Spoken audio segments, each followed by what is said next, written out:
नमस्ते दोस्तों, welcome to देर खास। आज का ये वीडियो, इसके अंदर हम क्रॉप प्रोडक्शन या फिर हम बोल सकते हैं मिक्स एग्रीकल्चर के 100 टॉप क्वेश्चन को सॉल्व करने वाले हैं। इन क्वेश्चन को बेटा डायरेक्ट याद रखना है क्योंकि ये है P Y Q question. P Y Q question है मतलब आए हुए क्वेश्चन है, ठीक है ना। तो डायरेक्ट हमने यहाँ पे स्क्रीनशॉट लगा रखा है इनका। तो आप लोगों को क्या करना है, इन क्वेश्चंस को डायरेक्ट याद रखना है। अगर आप बाकी में चाहते हैं कि आपको पेपर में डायरेक्ट क्वेश्चन देखने को मिले तो वो क्वेश्चन आपको यहीं से देखने को मिलेंगे, क्योंकि ये वो क्वेश्चन है जो रिपीट होते हैं, ठीक है ना। तो इन क्वेश्चंस को पूरे के पूरे देखना है, बिल्कुल भी बीच में स्किप करके नहीं जाना है, बार बार नहीं उठना है। एक साथ पूरी वीडियो को कंप्लीट करिए, आपको 101% जो है फायदा मिलने वाला है, ठीक है। तो हमारे पास टाइम कम है क्योंकि हमको यहाँ पे 100 क्वेश्चन सॉल्व करने हैं। कितने क्वेश्चन सॉल्व करने हैं? 100।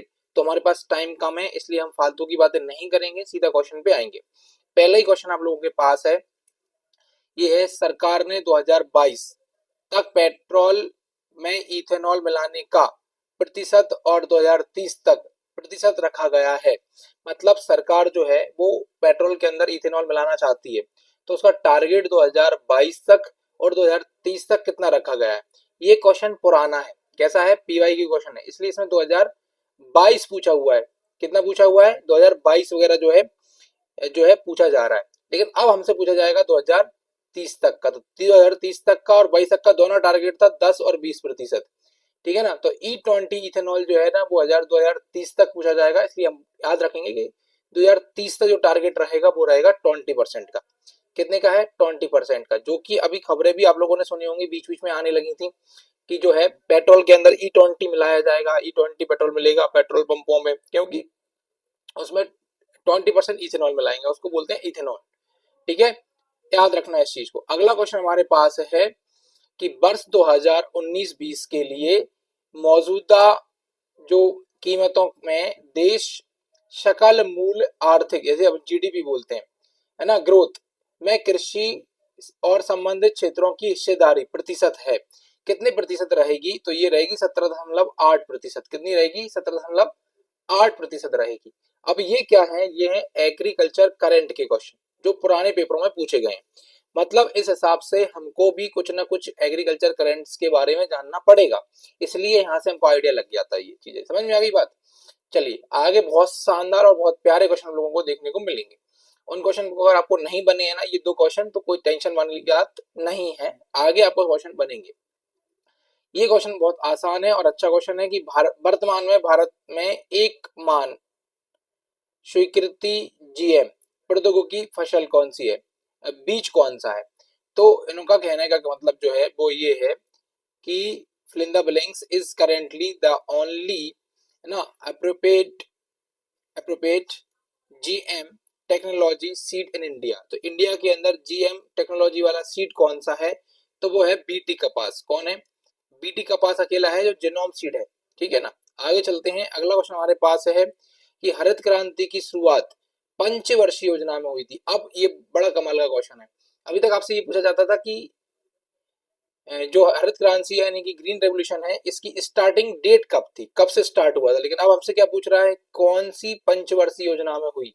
तो फोर्थ में हुई, फर्स्ट में हुई, इसके अलावा थर्ड में हुई या सेकंड में हुई? तो ये सही बात है, सेकंड में हुई थी। कब हुई थी? सेकंड। सेकंड जो पंचवर्षीय योजना स्टार्ट हुआ था, जिसको हम बोलते हैं, देखो यहाँ पे दिया हुआ है, green revolution was launch on the 5 year plan, जिनको हम 5 ईयर प्लान के नाम से जानते हैं। कौन से वाले 5 ईयर प्लान में हुआ? तो सेकंड 5 ईयर प्लान के अंदर जो है ग्रीन रेवोल्यूशन स्टार्ट हुआ। अगला क्वेश्चन हमारे पास है, मीठी क्रांति निम्नलिखित में से किससे संबंधित है? इस टाइप के क्वेश्चन बहुत पूछे जाते हैं और मैंने एक शॉर्ट वीडियो के माध्यम से 5-6 मिनट का वीडियो होगा, उसके माध्यम से आप लोगों को जितनी भी रेवोल्यूशन से सारे के सारे कंप्लीट करवाए थे ना। तो स्वीट रेवोल्यूशन जो है वो किससे रिलेटेड है बताओ जरा। तो सबको पता है स्वीट रेवोल्यूशन जो है हनी से है। अच्छा, आप लोग बोलोगे कि हनी से तो एक और है, कौन सा है? जल्दी से कमेंट करके बताइए, क्योंकि हनी से दो नाम से ये होता है, एक तो स्वीट रेवोल्यूशन के नाम से होता है और एक और जिस नाम से होता है वो मैं आप लोगों को वीडियो में सॉल्व करवा चुका हूं, जल्दी से कमेंट करके बताना है, ठीक है। अब जैसे कि फ्रूट कल्टीवेशन, तो ये तो पोमोलॉजी होती है ना। शुगर केन कल्टीवेशन आप लोग जानते ही हैं, शुगर से रिलेटेड होता है, उससे हमको ज्यादा मतलब नहीं है। अब देखो अगला क्वेश्चन हमारे पास है कि उर्वरकों के संदर्भ में निम्नलिखित में से कौन सा सही नहीं है? इस प्रकार के क्वेश्चन बहुत देखने को मिलते हैं कि कौन सा स्टेटमेंट सही नहीं है, किसी के बारे में पूछ लेगा कि किसके बारे में एक स्टेटमेंट देगा, पूछेगा सही कौन सा नहीं है। Which of the following is not correct in reference to fertilizers, fertilizers के बारे में कौन सा सही नहीं है। तो देखो यहाँ पे दिया है कि ये पोषक तत्वों से भरपूर होते हैं, ये बात सही है। कारखानों में उत्पादित होते हैं, बिल्कुल सही बात है। यूरिया पोटेशियम ये भी फर्टिलाइजर है। अगला दिया उर्वरकों के अत्यधिक उपयोग में मिट्टी की उर्वरकता कम नहीं होती है, ये गलत है। इनके ज्यादा यूज से उर्वरकता कम हो जाती है ना, तो ज्यादा यूज करेंगे तो fertility doesn't reduce soil fertility, तो ये बात गलत है। इसकी कैसा होना चाहिए था कि हो जाती है, तो ये सही सेंटेंस बनता। तो यहाँ पे इसका आंसर आएगा डी। अगला क्वेश्चन आप लोगों के पास है कि भारत सरकार द्वारा स्वास्थ्य कार्ड योजना कब शुरू की गई थी। भारत सरकार द्वारा स्वास्थ्य कार्ड योजना की गई थी 2015 में स्टार्ट। कब की गई थी? 2015 में। अगला क्वेश्चन आप लोगों के पास है कि जैविक उत्पादों के निपणन के लिए भारत सरकार द्वारा शुरू किया गया पोर्टल का नाम क्या है ना? What is the name of the portal launch by government of India for marketing organic product. तो ऑर्गेनिक प्रोडक्ट जो होते हैं, जैविक उत्पादों के विपणन यानी मार्केटिंग के लिए भारत सरकार द्वारा जो पोर्टल शुरू किया गया है उसका नाम क्या है? तो उसका नाम है भाई साहब, इसको बोलते हैं जल विक खेती करके जो है जैविक खेती। क्या है? जैविक खेती .in, जैविक खेती .in के नाम से ये वेबसाइट लॉन्च की गई है। इसमें ऑर्गेनिक मटेरियल को प्रमोट किया जाता है। अगला क्वेश्चन हमारे पास है कि निम्नलिखित में से कौन प्रधानमंत्री किसान मनधन योजना पीएम है ना, जैसे KMY करके बोलते हैं, का उद्देश्य है। इनमें से कौन सा उसका उद्देश्य है, क्या उद्देश्य रखता है? तो यहाँ पे दिया है which of the following is the objective of प्रधानमंत्री किसान मनधन योजना। किसान मनधन योजना KMY जो योजना है, इसका क्या मोटिव है? तो इसका मोटिव है छोटे और सीमांत किसानों को जो है पेंशन प्रदान करना। ठीक है ना? तो यहाँ पे दिया हुआ ना, provide the old age pension to small and marginal farmers, है ना, छोटे स्मॉल जो फार्मर्स होते हैं, मिडिल फार्मर्स होते हैं, उन लोगों को क्या देना? पेंशन प्रोवाइड कराना, ये इसका मोटिव है।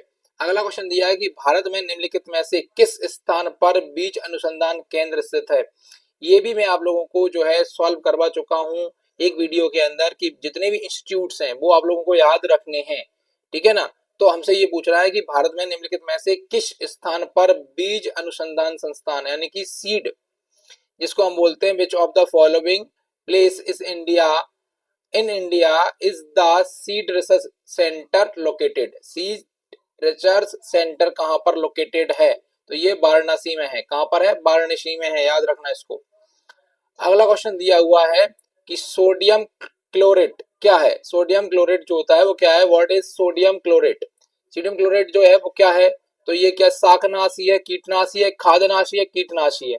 तो ये शाकनाशी है। शाकनाशी का मतलब क्या होता है? हर्बिसाइड। तो एक तरीके का सोडियम क्लोराइड जो होता है वो क्या होता है? वो शाकनाशी यानी कि जो है हर्बिसाइड है, जिसे हम बोलते हैं कचरा मारने की दवाई में यूज करने वाला प्रोडक्ट है। चलिए आगे चलते हैं। अगला क्वेश्चन है कि कॉफी क्रीम में दूध के वसा की मात्रा प्रतिशत होती है जो अस्थिर झाग उत्पन्न करती है ना? तो the milk fat content of coffee cream is percentage, कितने परसेंट होती है? तो ये तो आप लोगों ने 12th क्लास में भी बहुत रटा होगा, 20%। 20% होती है। कितनी होती है? 20%। अगला क्वेश्चन दिया है कि जिस क्रीम पर न्यूट्रलाइज मिलाया जाता है उसका तापमान जो है अधमट तक होना चाहिए। कितना होना चाहिए? टेम्परेचर कितना होना चाहिए? तो the temperature of the cream at which neutralizer is added should favourable by, तो कितना होना चाहिए? 29 से 32। टेम्परेचर कितना होना चाहिए? 29 से 32 डिग्री सेल्सियस होना चाहिए। अगला क्वेश्चन आप लोगों को दिया है कि क्रीम के किण्वन को कहा जाता है। Fermentation of cream is referred to as, fermentation of cream is referred to as यानी कि क्रीम के किण्वन को क्या कहा जाता है? तो क्रीम के किण्वन को बोला जाता है रिपेनिंग ऑफ क्रीम। क्या बोला जाता है? रिपेनिंग ऑफ क्रीम, है ना? रिपेनिंग ऑफ क्रीम, क्रीम का पकाना। तो ये फर्मेंटेशन होता है। कई बार बच्चे पूछते हैं कि सर इसको आग से गर्म करते हैं क्या? देखो, इसको रिपेन किया जाता है, मतलब इसको पकाया जाता है, और ये फर्मेंटेशन की एक यानी किण्वन की एक प्रोसेस होती है। ठीक है। अगला क्वेश्चन हमारे पास है कि टेबल क्रीम में दूध के बसा की मात्रा में भिन्नता होती है। The milk fat in table cream various between, तो कितने की अंतर होता है, 20 से 25% का जो है डिफरेंस देखने को मिलता है। अगला क्वेश्चन आप लोगों के पास है कि क्रीम में एस एन एफ यानी कि सॉलिड नॉट फैट के प्रतिशत की गणना किस प्रकार की जाती है। तो यहाँ पे फॉर्मूले दिए हुए हैं और ये जो ऑप्शन नंबर बी का फॉर्मूला मुझे करेक्ट लग रहा है वो है 100 है ना माइनस फैट इन क्रीम, 100 उनमें से क्रीम में कितना फैट है वो upon 100 minus fat in milk, milk में कितना फैट है वो इनटू परसेंटेज एसएनएफ, जो है ना ये सही है। क्रीम में बसा और ये सब चीजें, तो ये वाला जो है ऑप्शन क्या रहेगा, करेक्ट रहेगा। अब ये एनिमल के क्वेश्चन इसमें मैक्स हो रहा है, तो मैंने क्या बोला था आप लोगों को कि क्रॉप या फिर mix agriculture. Mix agriculture, agriculture आपको समझ के चलना है कि एग्रीकल्चर मतलब क्या, जिसमें आप लोगों को पूरा का पूरा क्या मिलेगा, बढ़िया का बढ़िया एग्रीकल्चर मिलेगा, उसमें क्रॉप भी होगी और एनिमल भी होगी, पूरे टॉपिक इसमें कवर हो जाएंगे। एग्रोनॉमी जिसे हम बोलते हैं वो बहुत इंपॉर्टेंट क्वेश्चन है, याद रखना है इनको सबको, ठीक है। अब आ जाइए अगले क्वेश्चन पे। प्लास्टिक क्रीम में वसा की मात्रा की सीमा होती है, तो ये होती है 75 से 85%। सबसे ज्यादा फैटी सीमा होता है जिसे हम बोलते हैं हार्ड क्रीम या फिर जो है प्लास्टिक क्रीम के नाम से जानते हैं। Plastic creams content fat is the range, तो 75 टू 85% सबसे ज्यादा फैटी सीमा होता है। क्रीम में प्रोटियोलाइटिक बैक्टीरिया की वृद्धि पनीर बनाने के कारण हो सकता है। The growth of proteolytic bacteria in cream leading to cream breakdown में लीड टू, तो इसका आंसर होगा पनीर का स्वाद, है ना, जो चीज फ्लेवर है वो उसका जो है चेंज हो सकता है। चलिए अगला क्वेश्चन देखिए जरा। मक्खन में परिरक्षक के रूप में निम्नलिखित में से किसका उपयोग किया जाता है। Which of the following is used as a preventive in butter, तो मक्खन में परिरक्षक के रूप में निम्नलिखित में से किसका उपयोग किया जाता है। परिरक्षक के रूप में तो नॉर्मल जो सॉल्ट होता है हमारा, सामान्य नमक होता है उसका यूज करते हैं, कॉमन सॉल्ट का यूज करते हैं। अगला क्वेश्चन हमारे पास है कि PFA 1976 के अनुसार मक्खन में न्यूनतम वसा प्रतिशत होनी चाहिए। देखो ये होना चाहिए 80%। एक बार मैं दोबारा कर देता हूं कि in according with the PFA जो 1976 की एक रिपोर्ट है उसके according the minimum fat percentage in butter should be, तो कितना होना चाहिए, तो 80% फैट होना चाहिए बटर के अंदर, पीएनएफ 1976 के अकॉर्डिंग। अगला क्वेश्चन हमको दिया है कि मक्खन में हल्का स्वाद देने के लिए, है ना, हल्का जो है ना स्वाद देने के लिए आवश्यक डाइसेटेलाइट सामग्री है, तो the diacetyl content required in butter to give a mild flavour is, तो वो है 0.2 से लेके 0.6 ppm। कितना होना चाहिए, 0.2 से लेके 0.6 ppm तक होना चाहिए। अगला क्वेश्चन हमारे पास है मक्खन में एक दोष जिसे हम बोलते हैं, क्या बोलते हैं, किरकिरापन। क्या होता है किरकिरापन, किसकी अधिकता के कारण होता है, जिसे हम ग्रिट्टी के नाम से जानते हैं, ग्रिट्टी, है ना। A defect in butter is due to excess of, किसकी अधिकता के कारण ऐसा हो जाता है, क्या पानी, फैट। तुमको पता है ये नमक अगर ज्यादा डाल दोगे बटर में, देखो नमक उसमें डाला क्यों जाता है, उसको प्रिजर्व करने के लिए, कॉमन सॉल्ट से ही प्रिजर्व करते हैं उसको, लेकिन अगर नमक की मात्रा उसमें ज्यादा हो गई तब प्रॉब्लम क्रिएट कर देगा, वो हल्का सा किरकिरापन उसमें महसूस होने लगता है। अगला क्वेश्चन हमारे पास है कि मक्खन में वाणिज्यिक शीत भंडारण का उपयुक्त टेम्परेचर कितना है। The temperature for commercial cold storage of butter is, तो कितना है, वो है आपका -23 डिग्री सेल्सियस से लेके -29 डिग्री सेल्सियस, ठीक है, याद रखना। अगला क्वेश्चन हमारे पास है कि घी में वसा का न्यूनतम प्रतिशत है, न्यूनतम पूछा है इन्होंने, द मिनिमम परसेंटेज। अधिकतम कितना होता है, अधिकतम होता है 99.5% से ऊपर हो सकता है। अब मिनिमम कितना होता है, तो मिनिमम भी आप लोग देखेंगे तो मिनिमम भी वही गया, ठीक है ना, वही मतलब कि 99.8% या 99.5%, जो भी ऑप्शन में करेक्ट आ जाए वो आपका करेक्ट हो जाएगा। तो इतना परसेंटेज होना चाहिए, अगर इससे ज्यादा है तो उसमें मिलावट आ जाती है। इसका मतलब इससे कम अगर फैट है तो क्या मतलब है, मिलावट है उसके अंदर, प्योर फैट होता है घी के अंदर, है ना। चलिए अगला क्वेश्चन आप लोगों के पास है कि भारत में मक्खन, तेल या घी में एंटीऑक्सीडेंट का अनुपात, अनुमानित अनुपात है। The proportion of permitted antioxidant in butter, oil और घी इन इंडिया, तो वो है 0.02%। 0.02% का जो है वो उसमें रहता है रेशियो। आगे चलते हैं, अगला क्वेश्चन हमारे पास है कि घी को गर्म करना fill in the blanks enzyme को नष्ट करने के हाइड्रोइलेक्ट्रिक जो है ना बाशीपन को रोक देता है। हीटिंग ऑफ घी प्रिवेंट्स हाइड्रोक्टिक रेसिडेंटिटी जो होती है ना, why the destroying the enzyme, तो उनको खत्म करके, जिसको बोलते हैं कौन सा एंजाइम खत्म करती है, वो लाइपेज खत्म कर देती है। ठीक है, अगला क्वेश्चन हम देखेंगे वो है घी के भंडारण के लिए अनुशासित तापमान कितना है। तो storage of the recommended temperature for the storage of ghee को स्टोर करना है तो उसके लिए 21 डिग्री सेल्सियस टेम्परेचर बेस्ट माना जाता है, जिसे हम रूम टेम्परेचर के नाम से भी जानते हैं। 21-20 टेम्परेचर इस पे बढ़िया स्टोर हो जाता है।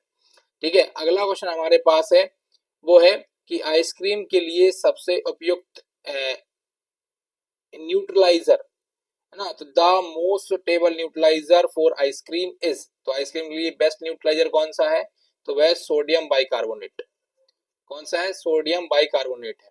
ठीक है, अगला क्वेश्चन आप लोगों के पास है कि आइसक्रीम में शारीरिक दोष, जिसे हम गीलापन कहते हैं, किसके कारण होता है, तो ये ओवररन की वजह से होता है। आप लोग जहां भी ऑप्शन देखे ओवररन लगा दो। लो ओवररन, अगर कम ओवररन रह गया तो आइसक्रीम ढीली हो जाती है, जिस वजह से वो सही तरीके से जमती नहीं है, याद रखना इसको। ठीक है, अगला क्वेश्चन हमारे पास है वो है कि हॉर्टिकल्चर, जिसे उद्यान विज्ञान शब्द कहां से लिया गया था। देखो अभी ऊपर जितने चल रहे थे वो क्या थे, वो आप लोगों के एनिमल के क्वेश्चन थे। अब वापस से क्रॉप क्या आ गया, स्टार्टिंग में क्रॉप थी, फिर एनिमल आ गए, अब वापस से क्रॉप के क्वेश्चन आ गए। कुल मिला के जो 100 क्वेश्चन है वो इंपोर्टेंट है आप लोगों के लिए। ठीक है, तो इसको हम बोलते हैं लैटिन वर्ड। कौन सी भाषा का वर्ड है, हॉर्टिकल्चर लैटिन भाषा का, ग्रीक लैटिन, ये दो भाषाओं के बहुत सारे शब्द एग्रीकल्चर के अंदर मिलते हैं। अब मुझे बताओ कि एग्रीकल्चर शब्द कौन सी भाषा का है। अगला क्वेश्चन है कि भारतीय बागवानी अनुसंधान संस्थान कहाँ स्थित है। The Indian institute of horticulture research is located at, तो ये बेंगलोर में, सबको पता है बेंगलोर में, तो कॉमन सा था।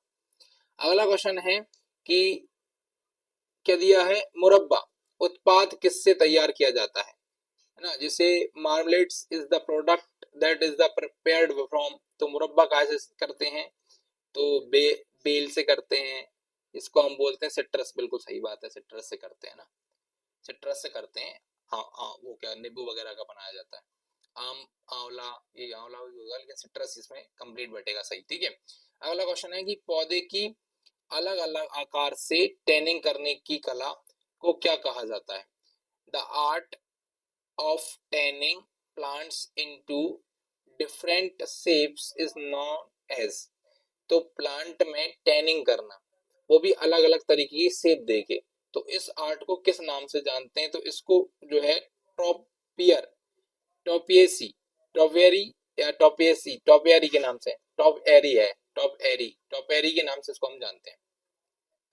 ठीक है, अगला क्वेश्चन हमको दिया है कि उच्च घनत्व रोपण वाली बार, रोपण पहली बार कहाँ किया गया था, यानी कि देखो high density planting first time practice in, तो सबसे पहले हाई डेंसिटी वाले प्लांट कहाँ पर लगाए गए थे, तो ये सबसे पहले यूरोप में लगाए गए थे। कहाँ लगाए गए थे, यूरोप में। ये बिल्कुल कॉमन क्वेश्चन है, और जैसे हम पढ़ते हैं तो एक्स्ट्रा नोट में इन चीजों को हम बार बार पढ़ते रहते हैं, लेकिन इन चीजों पर बच्चा ध्यान नहीं देता है।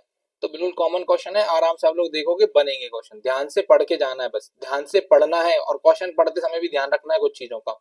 जैसे ये क्वेश्चन दिया है हमको कि केले का क्या है, अशोधित तना कौन सा है ना, तो मॉडिफाई स्टेम ऑफ बनाना, तो उसका जो राइजोम होता है वो है, कौन सा है ये, राइजोम है। मतलब केले का स्टेम आप देखते हैं, उसमें दिया क्या दिया था, अशोधित, अशोधित मतलब कि मॉडिफाई, तो मॉडिफाई में ये राइजोम का एक एग्जांपल है। अब आप मुझे बताओ कि आलू जो आप खाते हो वो स्टेम का कौन सा रूप है यानी कौन सा मॉडिफाइड रूप है बताना है, जल्दी उसका नाम बताना है।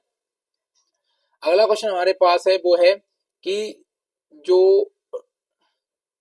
रनर वाय पदार्थ पादप सामग्री है जो किसके वनस्पतिक प्रजनन में प्रयुक्त की जाती है ना। Runner are the plant material which is used for preparation of, तो किसके में करी जाती है, रनर जो है वो स्ट्रॉबेरी जो होती है उसकी बनाने या लगाने में करी जाती है।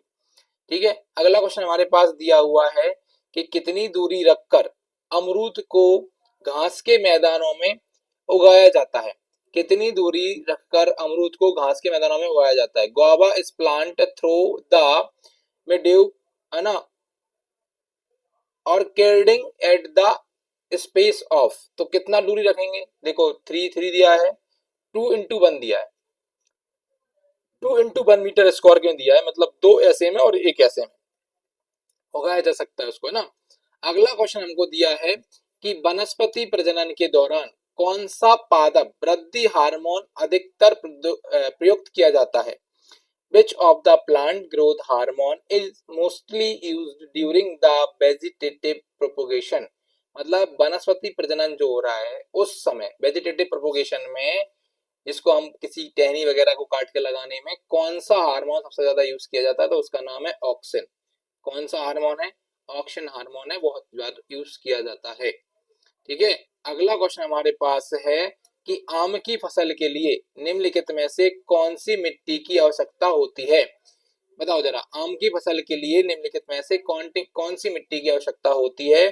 तो विच of the following soil is required for the mango crop, तो इनमें से कौन सी मैंगो क्रॉप के लिए बेस्ट मिट्टी है, ये आप लोगों को पता होना चाहिए, और मुझे जहां तक लगता है कि आप लोगों को पता भी होगा।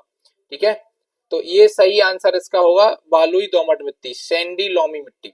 और मैं आप लोगों को एक कड़ू सत्य बता रहा हूँ, बढ़िया ध्यान सुनो, कि जब भी आपको कोई सी भी क्रॉप के बारे में पूछे और आपको आंसर समझ में नहीं आ रहा है, आपको याद भी नहीं है कि मुझे क्या लगाना है, तब वहां पे अगर आपको सैंडी लॉमी सॉइल मिल जाए ऑप्शन में, तो 100% आपको क्या लगाना है, सैंडी लॉमी सॉइल लगाना है। जहां पे याद नहीं आ रहा है वहां की बोल रहा हूँ।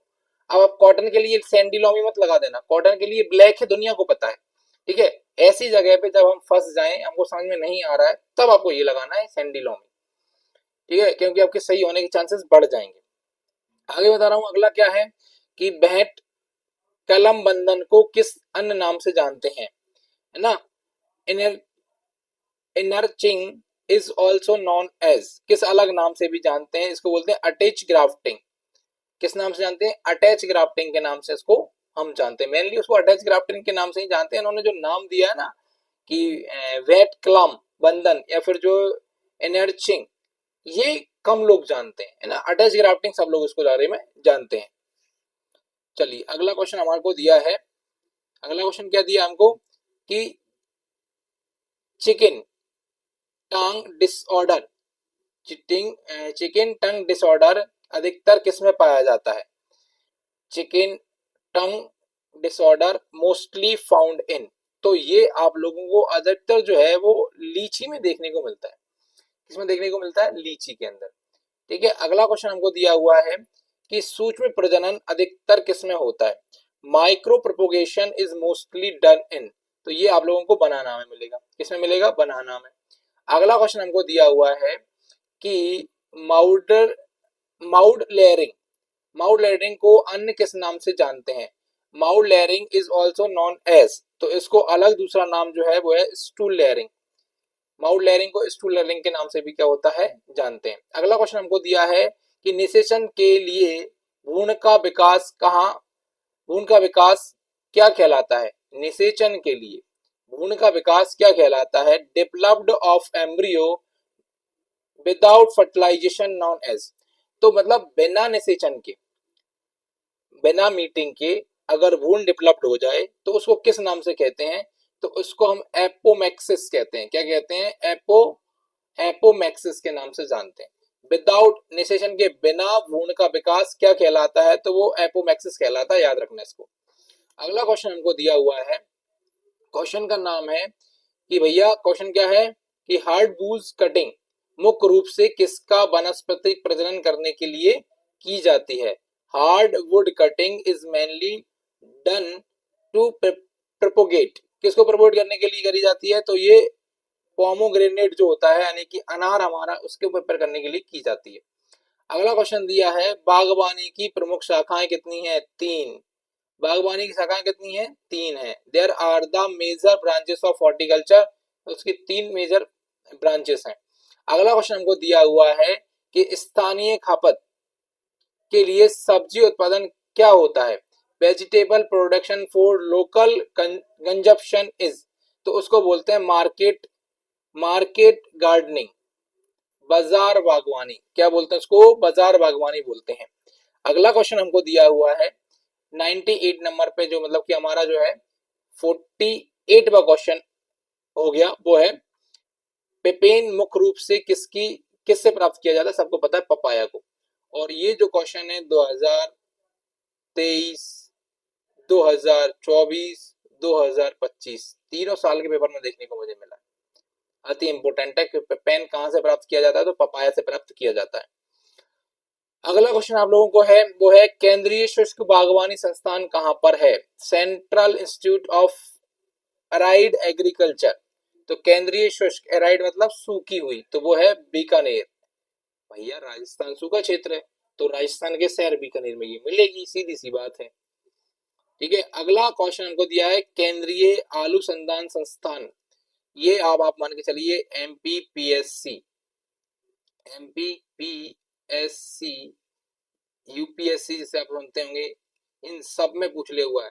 ये आएगा आपको शिमला, देखो जरा क्या दिया है, शिमला जो है शिमला, ठीक है, शिमला के अंदर मिलता है सेंट्रल पोटैटो रिसर्च इंस्टीट्यूट, केंद्रीय आलू अनुसंधान संस्थान, ठीक है, बहुत बेहद खास है। तो ये हम लोगों के 50 क्वेश्चन कंप्लीट हो चुके हैं और अभी हमको 50 क्वेश्चन और कंप्लीट करने हैं। उससे पहले आपको क्या करना है, इस वीडियो को शेयर करना है अपने दोस्तों के साथ। अगर अभी तक वीडियो आपने लाइक नहीं किया और आप यहाँ तक आ गए हैं तो जल्दी से लाइक कर दीजिए। कई बार क्या होता है, मैंने देखा है बहुत सारे बच्चे वीडियो देखते हैं, बहुत सारे व्यूज आते हैं, लाइक करना भूल जाता है बच्चा, हो जाता है पढ़ाई के साथ, ऐसा कोई बड़ी बात नहीं है। लेकिन अभी आपको क्या करेंगे, पहले वीडियो लाइक कर दीजिए, ठीक है, वीडियो कैसा लग रहा है कमेंट करिए, फिर आगे अपन बढ़ते हैं। क्वेश्चन नंबर जो हमारा आएगा 51वां, आपको देखने को मिल रहा होगा 101वां, लेकिन नहीं 101वां नहीं है, ये क्या है हमारे लिए आज के लिए ये 51वां है, मतलब हमको 50 क्वेश्चन और लगाने हैं अभी, ठीक है। तो निम्नलिखित में से किस फल का भारत से विदेशों में अधिकतम निर्यात होता है, तो मैंगो। इंडिया से बहुत ज्यादा जो है, which of the following food has maximum export from the India to foreign countries, तो मैंगो जो है बहुत ज्यादा एक्सपोर्ट होता है और इंडिया के अंदर बहुत ज्यादा होता है, इसलिए बहुत ज्यादा बाहर जाता है। अगला क्वेश्चन हमारे को दिया है कि निम्नलिखित में से किस फल उत्पादन का भारत में सर्वाधिक निर्यात होता है, बाहर से कौन सा आता है, तो मैंगो पल्प जो होता है, जिसको हम बोलते हैं मैंगो पल्प जो है, वो भारत में बहुत आता है। अगला क्वेश्चन हमको दिया हुआ है कि जो है बीटी कल्चर शब्द किससे संबंधित है, बच्चे को पता है बीटी कल्चर जो है अंगूर की खेती संबंधित है, ठीक है। अगला क्वेश्चन हमको दिया हुआ है फल और मसालों को सम्मिलित करते हुए बहुस्तरीय फसल प्रणाली का उपयोग कहां पर किया जाता है, तो ये कर्नाटका और केरल में किया जाता है। क्योंकि आपको जहां पर भी ये दिख जाए स्पाइसेस, तो आपको एक ही स्टेट का नाम याद रखना है, वो है केरला, क्योंकि सबसे ज्यादा स्पाइसेस हमारे केरला के अंदर ही होते हैं। अगला क्वेश्चन हमको दिया है अंगूर की टैनिंग की निम्नलिखित में से किस प्रणाली में लागत लाभ अनुपात उच्च है, यानी विच of the following system of training of grapes has help cost benefit ratio, तो वो है जिसे हम बोलते हैं बोबर, क्या बोलते हैं, बोबर जो नाम की प्रणाली है, उसके अंदर हमको ज्यादा प्रॉफिट देखने को मिलता है। अगला क्वेश्चन दिया है मैंगोस्टीन को किस विधि से व्यापक रूप से प्रसारित किया जाता है, mangosteen is widely propagate through out, तो वो है सीड से। आपको देखने को मिलता है कि अधिकतर जो मैंगो होते हैं वो सीड से ही प्रोपोगेट करे जाते हैं।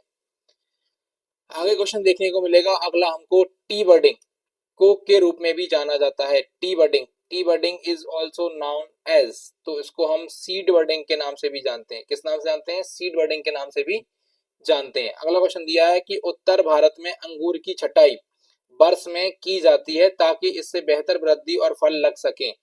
In the north India grapes है ना प्यूनिंग इज डन फिर इन द ब्लैंक्स, फिर a year of the better growth and food sheeting. तो ये सबसे ज्यादा जो है एक बार करी जाती है। साल में कितनी बार करी जाती है? एक बार करते हैं, जिससे फूड ज्यादा से ज्यादा लगे और ज्यादा से ज्यादा क्या हो सके, अच्छे तरीके से सेट हो सके। अगला क्वेश्चन दिया है कि अमरूद को व्यापारिक रूप से किस विधि में प्रसारित किया जाता है। ये क्वेश्चन कई बार पूछा है। ये जो है ना, इसको बोलते हैं एयर लेयरिंग। एयर लेयरिंग से अगर आप अमरूद की खेती करेंगे तो ये आपको कमर्शियली ज्यादा से ज्यादा प्रॉफिट देगा।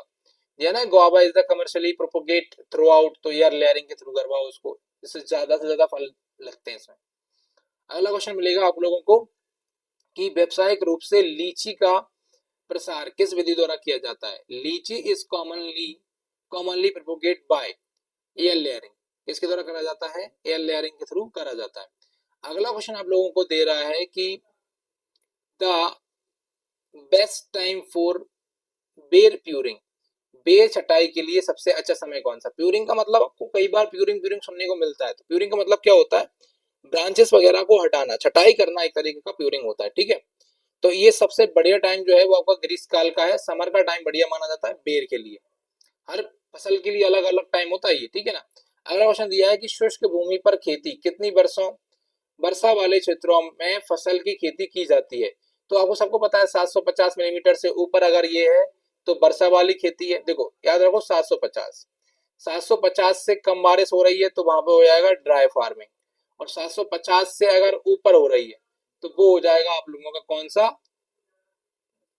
वो हो जाएगा आपका रिसीविंग, है ना, जो मतलब ज्यादा वर्षा वाला, ठीक है। ठीक है, ऊपर वाला ज्यादा हो जाता है, अब हो जाएगा, ठीक है। आगे चलते हैं। अगला क्वेश्चन हमको दिया है कि चावल और बाजरा किस प्रकार की फसल का उदाहरण है। तो ये आप लोगों को मोनोक्रॉपिंग का फसल का यूज है। मोनोक्रॉपिंग मैं आपको क्या बताता हूँ, दो शब्द याद रखना। एक याद रखना मोनोक्रॉपिंग,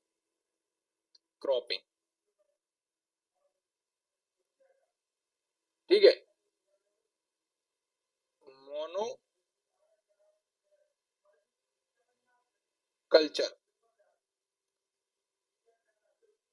ठीक है।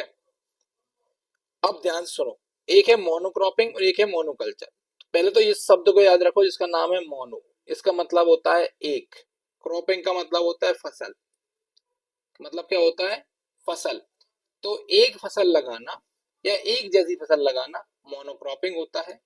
मोनोकल्चर का मतलब होता है सिर्फ एक ही फसल लगाना, ठीक है। तो यहाँ पे अगर आप चावल चावल चावल लगाएंगे और बाजरा बाजरा बाजरा लगाएंगे तो ये मोनोक्रॉपिंग के अंदर आएगा, ठीक है। अगला क्वेश्चन हमको दिया है, क्वेश्चन है कि रागी, बाजरा, मूंग, चना और ग्वार, जिसे हम चारा वाली फसल जो होती है, जैसी फसलों किस प्रकार की खेती में उगाई जाती हैं। तो ये आर्द्र भूमि खेती में उगाई जाती हैं, जो वेटलैंड फार्मिंग होती है उसके अंदर इसको लगाया जाता है।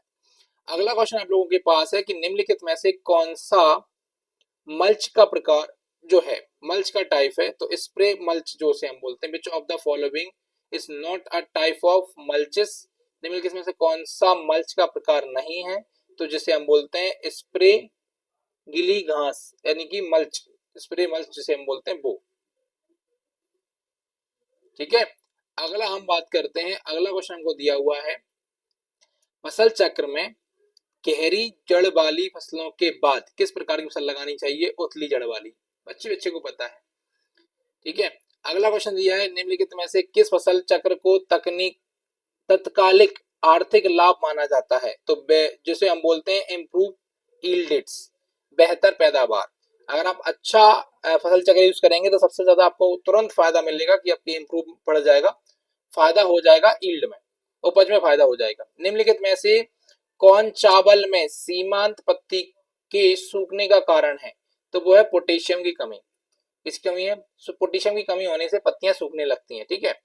अगला क्वेश्चन आप लोगों को देखने को मिलेगा कि सतही सिंचाई विधियों में चावल की फसल, जिसे हम बोलते हैं कृषि फसल, के लिए कितने पानी की आवश्यकता होती है। तो 1250। How much water is regulate from the rice crop. तो राइस क्रॉप जिसे हम बोलेंगे agriculture crop is the surface irrigation. तो 1250 बहुत पानी लग रहा है इसका, ठीक है ना। चलिए आगे आगे बात करते हैं। अगला क्वेश्चन दिया है कि फूल गोभी में जो होता है ना हिप टेल, किस पोषक तत्व के कारण होता है? तो ये होता है मॉलिब्डेनम की कमी से। किसकी वजह से होता है?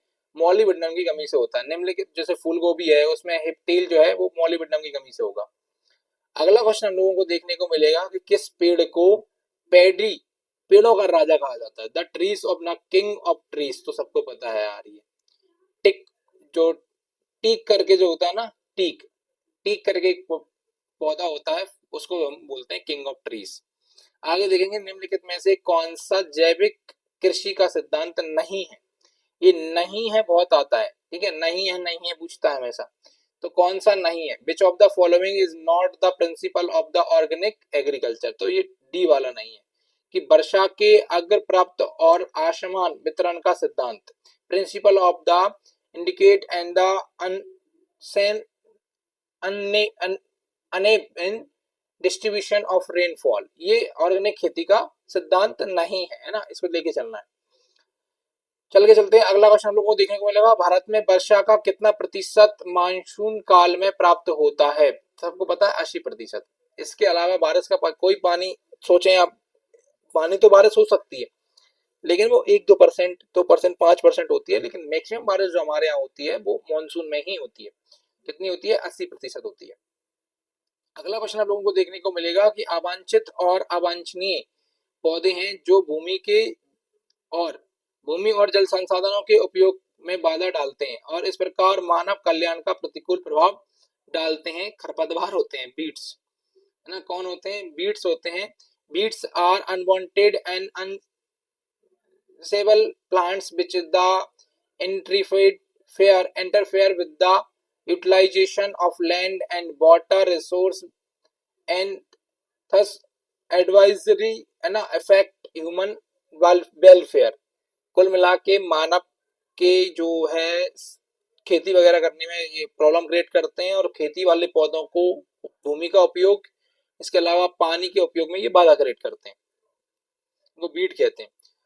अगला क्वेश्चन हमारे पास है कि उष्ण कटिबंधीय गन्ना क्षेत्रों में गन्ना कृषि जलवायु में क्षेत्र शामिल है जिसमें महाराष्ट्र, आंध्र प्रदेश, तमिलनाडु, कर्नाटक, गुजरात, मध्य प्रदेश, गोवा, पांडुचेरी, केरल राज्य कितने जो है प्रादीपीय क्षेत्र शामिल हैं? तो ये 4 हैं। कितने हैं? 4 हैं, ठीक है।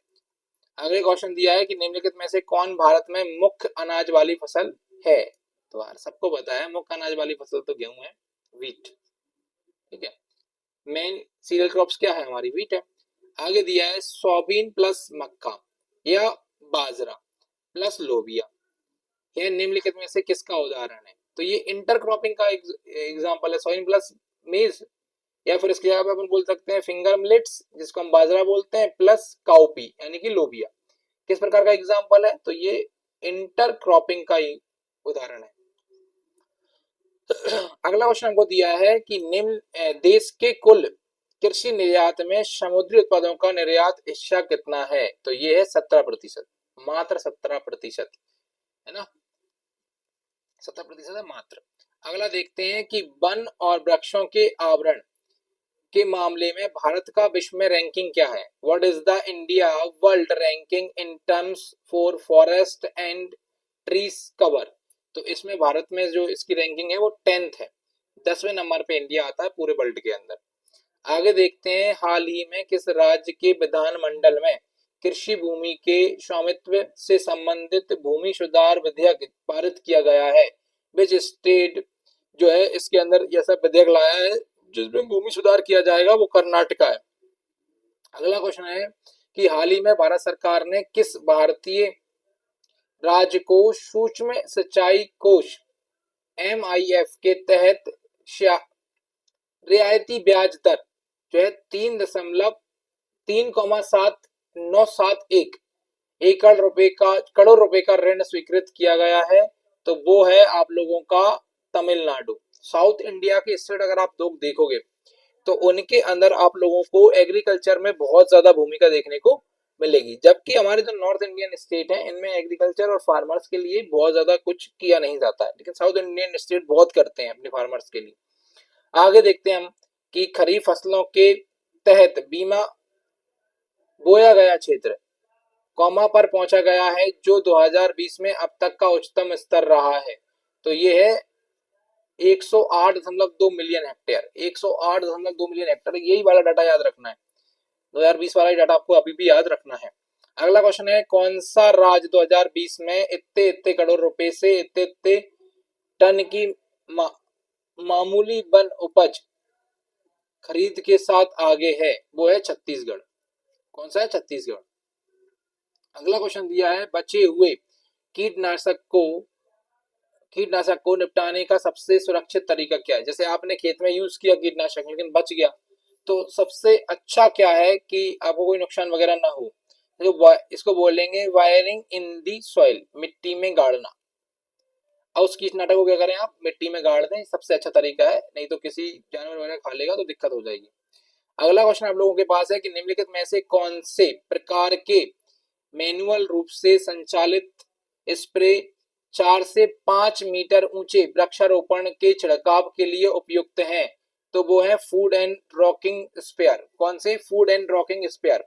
देखो कभी कभार मैं इंग्लिश में नहीं पढ़ पाता हूँ क्वेश्चन, या हिंदी में नहीं पढ़ पाता हूँ, किसी लैंग्वेज में पढ़ देता हूँ, तो आपके पास क्वेश्चन रहता है, आप लोग पढ़ा करो, ठीक है। ये क्वेश्चन इंपोर्टेंट है, ये याद रखिए आप लोग।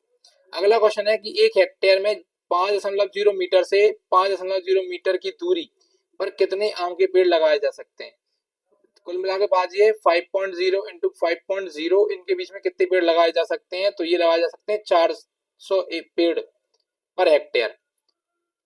एक एकड़ में कितने लग जाएंगे? 400 लग जाएंगे, अगर इतनी दूरी पे आप पेड़ लगा रहे हैं, एक पेड़ इतनी दूरी पे लगा रहे हैं, ठीक है। ठीक है, अगला क्वेश्चन आप लोगों के पास है कि निम्नलिखित में से कौन सा युग्म सही सम्मिलित है? तो वो है सी वाला, यानी कि सीमांत लागत बराबर उत्पादन की एक अतिरिक्त इकाई के उत्पादन के लिए अतिरिक्त लागत होती है। C option is the correct. अगला क्वेश्चन हमको दिया है, निम्नलिखित में से कौन सा युग्म सही सम्मिलित नहीं है? वो है ए, एकता से अधिक की लोच राज्य सेकंड स्तरीय है, ठीक है ना, ये वाला। अगला क्वेश्चन हमको दिया है, सामाजिक नियंत्रण की अवधारणा को वर्ष में पेश किया गया, वो किया गया 1894 में, ठीक है। अगला क्वेश्चन हमको दिया हुआ है कि चूसने वाले मुंह के अंगों वाले कीड़ों को प्रभावी नियंत्रण के लिए कीटनाशकों की निम्नलिखित में से किस समूह में आवश्यकता होती है? मतलब जो ऐसे इंसेक्ट होते हैं जो सकिंग इंसेक्ट के अंतर्गत आते हैं, उनमें किस प्रकार के कीटनाशकों का स्प्रे जो करा जाता है, तो उसका नाम है प्राणलीगत जहर, यानी सिंथेटिक पॉइजन्स जो होते हैं उसके थ्रू इनको मारा जाता है। अगला क्वेश्चन हमारे पास है, एकीकृत नियंत्रण प्रणाली के तहत कीटनाशकों के निम्नलिखित चरणों में कौन सा लागू किया जाता है? तो वो होता है आर्थिक दहलीज स्तर पर, ठीक है। अगला क्वेश्चन हमको दिया है, निम्नलिखित में से कौन सा विटामिन ए का सबसे समृद्ध स्रोत है? बात को समझो, ऑप्शन के अकॉर्डिंग इसमें आम आएगा, सबसे बढ़िया है आम। अगला देखिए, सरसों में एफिड्स को के प्रयोग द्वारा नियंत्रित किया जा सकता है। एफिड आपको पता है एक प्रकार का कीड़ा है, मक्खी है, जो जो है सरसों की फसल में दिक्कत देती है। तो mustard can be control by this use of, तो इसमें जो है मेलाथियान जो करके दवाई है उससे इसको कंट्रोल किया जा सकता है।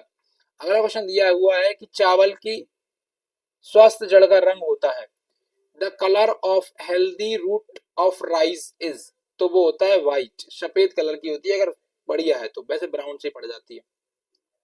अगला क्वेश्चन दिया है, मक्का, तोरिया, गेहूं, मूंग, उसके अलावा रोटेशन, मक्का पर उसका तोरिया, तोरिया गेहूं, गेहूं के बाद मूंग, रोटेशन को प्रणाली के रूप में जाना जाता है, इसको बहुफसलीय है ना, मल्टीपल क्रॉपिंग के रूप में जानते हैं। 4 फसलें ले रहे हैं एक सीजन में, मल्टीपल क्रॉपिंग नहीं होगी तो क्या होगी भाई। अगला क्वेश्चन दिया है, बैगन की उत्पत्ति है, बैगन का जो उत्पत्ति स्थल है वो इंडिया है, क्या माना जाता है? भारत, इंडिया माना जाता है, बैगन यहीं प्रोड्यूस हुआ था, ओरिजिन प्लेस ऑफ बैगन इंडिया। अगला क्वेश्चन दिया है कि निम्नलिखित में से किस पौधे को भारी आर्थिक नुकसान और विनाशकारी कीट हाइपोथेमम हैप्पी जिम्मेदार है? तो ये है कॉफी प्लांट को। भाई साहब बहुत दिक्कत वाली फसलें होती हैं ये, ठीक है। अगला क्वेश्चन हमको दिया, निम्नलिखित में से कौन सा जानवर पॉलीएस्ट्रस प्रदर्शित करता है? तो वो होता है मवेशी और स्वाइन, स्वाइन मतलब सुअर, कैटल और स्वाइन। अगला क्वेश्चन दिया है कि काशी सुधा किस निम्नलिखित में से किस फसल की उन्नत किस्म प्रतिनिधित्व करती है। काशी सुधा किसकी वैरायटी है, तो ये है गार्डन मटर की, यानी गार्डन पी जो होता है ना उसकी है, ठीक है, काशी सुधा। अगला क्वेश्चन हमको दिया है जो कि लास्ट क्वेश्चन है आज का इसका हमारा, कि निम्न जिस ताप क्षेत्र में पक्षी भौतिक ताप नियम नियमन की सहायता से अपने शरीर में अधिक तापमान को स्थिर रखने में सक्षम होते हैं उसे के रूप में जाना जाता है, थर्मल जोन, है ना। तो जो बर्ड्स होते हैं, पक्षी होते हैं, वो थर्मल जोन के थ्रू अपने टेम्परेचर को मेंटेन करके रख सकते हैं, तो उसको थर्मल जोन के नाम से जानते हैं, याद रखना। अब एक बात ध्यान से सुनो, आप लोग जो एग्रीकल्चर 1 to 3 वाले स्टूडेंट हैं, 1 to 3 वाले हैं, बेटा आप लोगों को इससे सरल ही क्वेश्चन आएंगे, एग्रीकल्चर के टफ नहीं आएंगे, इससे सरल ही क्वेश्चन आएंगे। इसके अलावा इसमें जो करंट है, करंट अफेयर की जो ज्यादा क्वेश्चन देखने को मिले हैं वो एग्रीकल्चर 1 to 3 वालों को कम आते हैं, लेकिन एबीसी वाले जो अच्छे हैं, एबीसी, बेटा आप लोगों को करंट अफेयर के क्वेश्चन ज्यादा देखने को मिले, मतलब जितने इसमें देखने को मिले हैं उसमें एग्रीकल्चर में आप लोगों को भी ज्यादा ही क्वेश्चन देखने को मिलते हैं, ठीक है। तो आप लोगों को वीडियो कैसा लगा है, ये दोनों ही स्ट्रीम एबीसी वालों के लिए और एग्रीकल्चर 1 to 3 वालों के लिए बेहद खास क्वेश्चन है, वो रट के जाना है बेटा, डायरेक्ट क्वेश्चन देखने को मिलेंगे। ये 100 क्वेश्चन में से मैं आपको गारंटी दे रहा हूँ 5 क्वेश्चन से ज्यादा आपको रिपीट मिलेंगे, ऐसे के ऐसे 100 में से अगर 5 क्वेश्चन आ जाए पेपर में, ये बहुत बड़ी बात होती है, क्योंकि पढ़ा हुआ क्वेश्चन बहुत कम देखने को मिलता है। और ये मुझे ऐसा लग रहा है मैं 5 मिनिमम बता रहा हूँ आपको, मिनिमम, मैक्सिमम ये 10 से 15 भी हो सकते हैं। कितने हो सकते हैं, 10 से 15 क्वेश्चन बहुत होते हैं, इसलिए वीडियो को बार बार देखो, जितनी बार देख सकते हो देखो, सेव कर लो, प्लेलिस्ट में बना लो अपने पास, ठीक है। वीडियो अच्छा लगा है तो शेयर कर दो दोस्तों के साथ, मिलते हैं नेक्स्ट वीडियो में, जब तक पढ़ते रहो और मस्त रहो।